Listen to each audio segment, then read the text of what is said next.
नमस्कार। आज आपको एक अद्भुत खेल के बारे में बताऊंगा। खेल जो चल रहा है अमित शाह और फॉरेन प्लेयर्स के बीच में। खेल जो चल रहा है होम मिनिस्ट्री और फॉरेन फंडेड एनजीओज के बीच में। आप देखते थे मूवीज के अंदर चोर पुलिस का खेल चलता है। बार बार नए स्टेप लिए जाते हैं कि चोर बच जाए और पुलिस करती है कि हम पकड़ लें। और ये खेल अब अपने निर्णायक मोड़ पे पहुंच चुका है। अमित शाह ने 2016 से जो एक्शन शुरू किए थे वो 22 के एंड और अब 23 में। और मैं आज बात कर रहा हूं दो बहुत बड़े NGO, the holiest of the Holi, the biggest of the biggest, the most prestigious, Oxfam और सीपीआर पे मैं आपको पहले बता चुका हूं।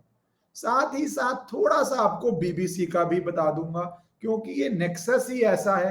कहां पे जॉर्ज सोरोस शुरू होता है, कहां पे सीपीआर, कहां पे ऑक्सफैम, कहां पे बीबीसी। ये कड़ियां पता करनी बहुत मुश्किल है, पर ये सारों का एजेंडा बहुत बारी सिमिलर टाइप होता है और हर बारी ऐसा चलता है कि जहां पे भारत सरकार कह रही है कि जो नियम है, जो सिस्टम है, उसको आप बाईपास करना चाहते हैं। पहले तो सिस्टम था ही नहीं।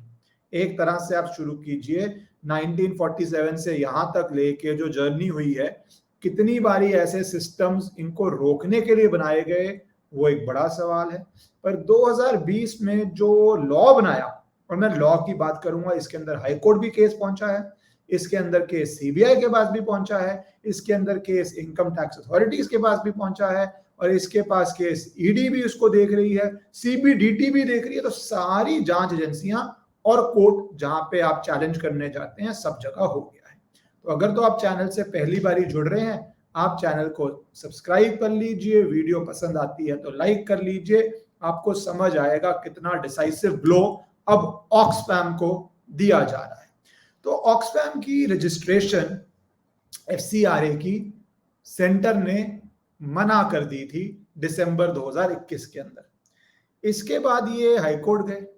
हाईकोर्ट ने कहा कि इनकी जो रिवीजन एप्लीकेशन है, या सिंपल भाषा में बोलूं अपील है, इसको आप जल्द डिसाइड करें। ठीक है, सेंटर ने डिसाइड कर दी, रिजेक्टेड। ये रिजेक्शन ऑर्डर भी आ गया। उसके बाद अब ये रिजेक्शन भी दिसंबर में आ गया। दिसंबर 21 में इनिशियली ना करी, अपील दिसंबर 2022 में रिजेक्ट कर दी। फिर दोबारा हाईकोर्ट गए। हाईकोर्ट ने नोटिस इशू किया 13/2/2023 फरवरी में कि आप ये जो होम मिनिस्ट्री है, इनकी ये प्ली आई है। इस प्ली में ऑक्सफैम कह रही है कि बहुत हमारे फंड्स हैं जो स्टक हो गए हैं, हमारे फंड्स हैं जो हम यूज नहीं कर पा रहे, और हम इन्वायरमेंट के लिए काम करते हैं, पूरेस्ट ऑफ पुअर, जो लोग सिस्टम के बाहर हैं, अनप्रिविलेज्ड हैं, उनके लिए काम करते हैं। आपको पता है सारे एनजीओ का सेम सॉर्ट ऑफ पैराग्राफ्स आते हैं कि हम किसके लिए काम करते हैं जब ये अपने आप को डिस्क्राइब करते हैं। मेरा एक बारी बहुत बड़ी सवाल आता है कि भैया आप अपने देशों में, जहां पे होमलेसनेस की प्रॉब्लम कम नहीं है, जहां पे पॉवर्टी की प्रॉब्लम कम नहीं है, जहां पे ड्रग अब्यूज की प्रॉब्लम कम नहीं है, वहां पे क्यों नहीं काम करते इतने ही स्तर पे? इंडिया में क्या ऐसा स्पेशल इंटरेस्ट है? एनीवेज, हाई कोर्ट ने एक सिंपल नोटिस इशू किया, कोई स्टे नहीं दिया होम मिनिस्ट्री के डिसीजन को कैंसिल करने के, लाइसेंस को, कुछ नहीं किया। एक नॉर्मल नोटिस है, होम मिनिस्ट्री से जवाब आया। पर होम मिनिस्ट्री ने जो कहा था उस हियरिंग में, हमारे पास बहुत एडवर्स इनपुट है। मैं अब उस पर आ जाता हूं, एडवर्स इनपुट पे, और जो केस हुआ। उससे पहले ब्रीफ में आपको पता होना चाहिए 58,000 करोड़, ये अमाउंट याद रखिएगा। ये एनजीओज में आया था साल 2016 और साल 2018-19 के बीच में, 20,000 करोड़ लगभग साल का। इतना पैसा का करते क्या है? और फिर होम मिनिस्ट्री ने नए कानून बनाए थे, एफसीआरए रूल्स चेंज किए थे। वो चेंज जो इंडिया में हुए, उस पर आवाज शुरू होगी फासिस्ट सरकार।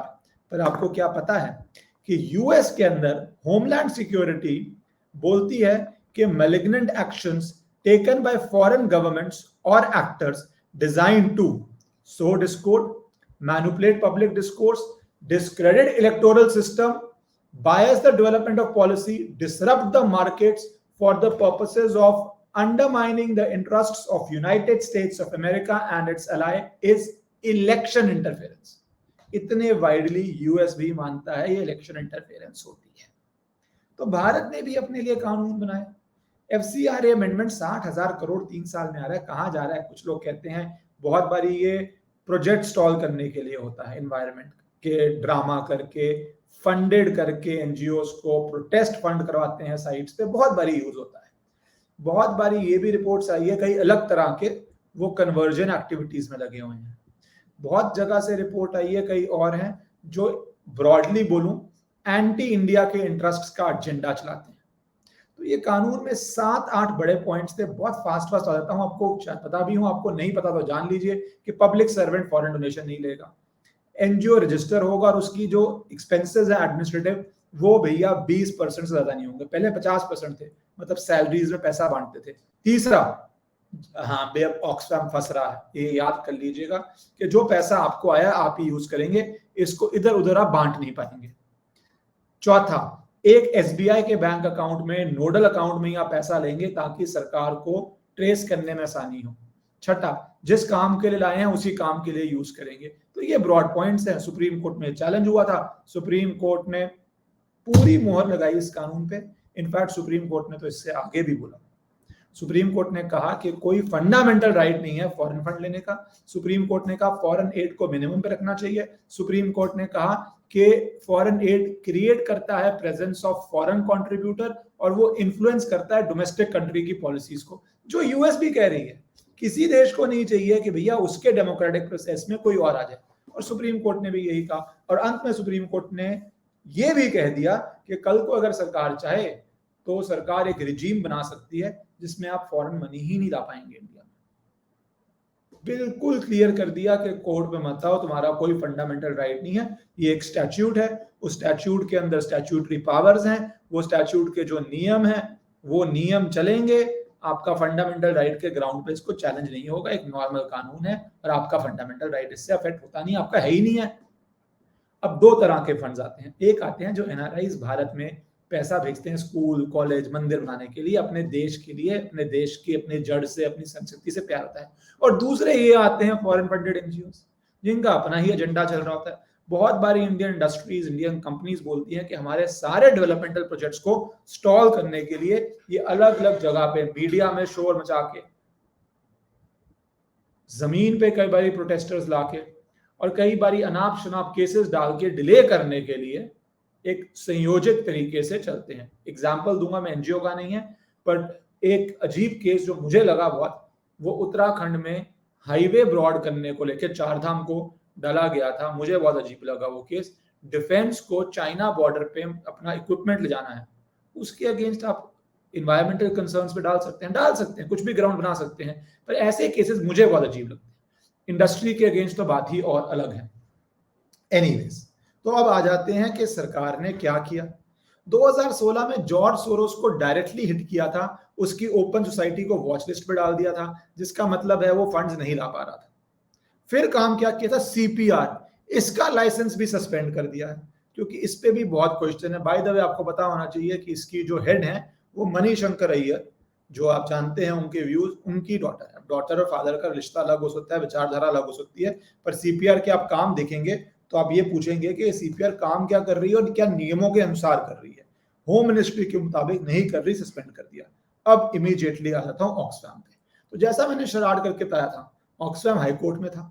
हाई कोर्ट में गवर्नमेंट काउंसिल्स ने कहा, एएसजी ने कहा कि हमारे पास बहुत मटेरियल मिला है इसके अगेंस्ट, ऑक्सफैम के अगेंस्ट, इसलिए हमने इसकी अपील भी रिजेक्ट कर दी है और हमने ये भी कर दिया है। हमारे पास एडवर्स इनपुट्स हैं। ये एडवर्स इनपुट्स कैसे आए थे? इकोनॉमिक विंग जो सेंट्रल सिक्योरिटी की है, उसने list of 188 foreign donors home और फाइनेंस मिनिस्ट्री को दी। उसने यही लिस्ट फिर ईडी को दी, central board of direct taxes को दी और कहा कि आप इसको इन्वेस्टिगेट कीजिए और एक्शन लीजिए जो आपको सूटेबल लगता है। एनजीओज ने एक स्वर में कहा विच हंट हो रही है। एनजीओज ने एक स्वर में कहा कि हमारे बहुत लेजिटिमेट इंटरेस्ट हैं इंडिया में, इसलिए हम काम कर रहे हैं। इंडियन बिजनेसेस बहुत बारी बोल चुके हैं कि हमें स्टॉल करने के लिए, फॉरेन राइवल्स हमें रोकने के लिए भी इसको यूज करते हैं। और ये इंडियन कंपनीज का अक्रॉस द रिजीम्स, अलग अलग सरकारों में ये व्यू रहा है, कोई बीजेपी में नहीं रहा, कांग्रेस में नहीं रहा, इंडियन कंपनीज का बहुत बड़ी ये व्यू रहा है। अब इसके अंदर एफसीआरए लॉ पास हो गया, सुप्रीम कोर्ट ने अपहोल्ड कर दिया, सेंटर ने लाइसेंसेस सस्पेंड कर दिए, सेंटर ने इन्वेस्टिगेशंस कर दी, तो ऑक्सफैम पे आ जाते हैं जो टॉप ऑफ द टॉप है। तो ऑक्सफैम के ऊपर एक इनकम टैक्स का सर्वे होता है, इनकम टैक्स सर्वे के बाद ईमेल्स, डॉक्यूमेंट्स मिलते हैं। ऑक्सफैम के ऊपर फिर अब होम मिनिस्ट्री ने डायरेक्ट कर दिया है, सेंटर ने कर दिया है कि सीबीआई जांच हो। जांच क्यों, कुछ कारण बताता हूं। सीपीआर जिसको बैन किया था, लाइसेंस रद्द किया था, ऑक्सफैम पैसे सीपीआर को भेज रहा था अपने एसोसिएट्स और एम्प्लॉय के थ्रू। आगे सुनिए, ये जो फॉरेन फंड्स पे कंट्रीब्यूशन और ट्रांसफर पे प्रोहिबिशन है, उसको वो ऐसे इग्नोर कर रहा था जैसे ये एग्जिस्ट ही नहीं करती है। आगे चलिए, ना सिर्फ ये कर रहा था, पर जो होम मिनिस्ट्री ने रूल्स बनाए हैं कि अगर कोई रोड ब्लॉकेड करता है, सड़क पे जाम करने का, प्रोटेस्ट करने का, स्ट्राइक्स, हड़ताल, तो वो सब एफसीआरए ले ही नहीं पाएंगे। ये नियम भी आ गए हैं। जब आप पूछते हैं शाहीन बाग कैसे हुआ था, ये नियम पहले जरूरत पड़ी, नहीं पड़ी, किया नहीं किया, इस सरकार ने तो किया, क्योंकि आपको एक लीगल रिजीम होना पड़ेगा बिफोर आप फंडिंग रोक पाते हैं, और वो रिजीम आपको कोर्ट में जीतना भी पड़ेगा। उसके बाद क्या होता है, ऑक्सफैम ने अपने एम्प्लॉयज के थ्रू कमीशन के वे में सीपीआर को पैसा दिया, टीडीएस सर्टिफिकेट मिल गए हैं। अब सीपीआर ने जो फंडिंग ब्लॉक हुई है सीपीआर की होम मिनिस्ट्री द्वारा, तो सीपीआर कहता है हम बिल्कुल सही काम करते हैं, बिल्कुल गलत नहीं करते, पर ऑक्सफैम वाया मीडिया से क्यों पैसे भेज रहा है, ये सीबीआई जांच करेगी। दूसरा, सीबीआई को ईमेल्स मिली कि ये फॉरेन पावर्स, फॉरेन इंटरेस्ट्स को मेल कर रहे थे कि वो प्रेशराइज करें इंडियन गवर्नमेंट को इनको वापस से काम करने के लिए। इतना इंटरेस्ट है फॉरेन कंपनीज को इंडिया में काम करने का कि नहीं किसी भी तरह सरकार इंडिया में काम करने दे। एमएचए के हिसाब से 1.5 करोड़ फिर थर्ड डायरेक्ट उनके उस अकाउंट में आया है जो डेजिग्नेटेड बैंक अकाउंट नहीं था एफसीआरए के लिए। मैंने बताया ना, सेबी में एक ही अकाउंट खोलना है, उसकी जगह कुछ और अकाउंट्स में आया ताकि सर्वेलेंस में ना पाए। क्यों लिया उस अकाउंट में जब रूल बहुत क्लियर है।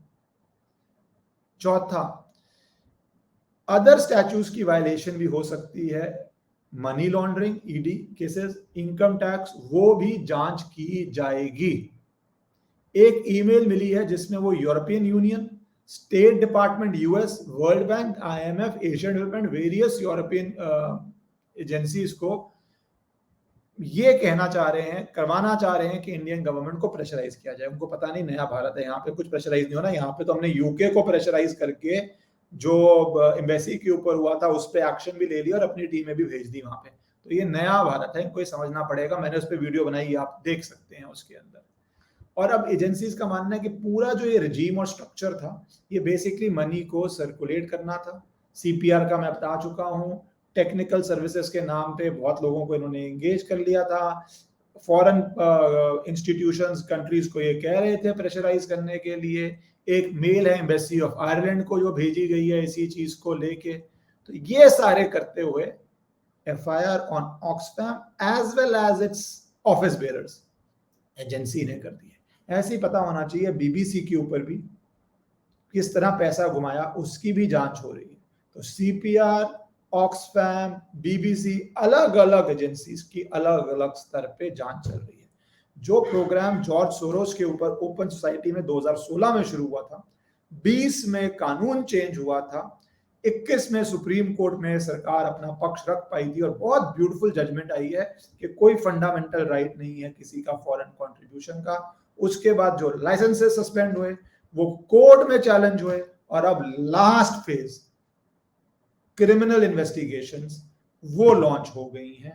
और इसका आपको पता है एंड रिजल्ट जो होता है वो तो होगा ही होगा, पर जो इमीडिएट प्रॉब्लम थी कि हमें पैसे वापस लाने चाहिए, हमारे अगेंस्ट कुछ नहीं है, वो भी अब एक सरकार ने कड़ा कदम ले लिया है। तो मुझे लगता है इस साल में जो ये बहुत देर से चली आ रही थी फॉरेन फंडेड एनजीओज जो वो काम कर रहे थे जो भारत सरकार के हित में नहीं थे, भारत एज अ देश के हित में नहीं थे, उस पर लगाम तो लगी थी, पर अब उसके अंदर पनिशमेंट्स भी होंगी जिन्होंने ये इतने साल एजेंडा चलाया है। भारत माता की जय।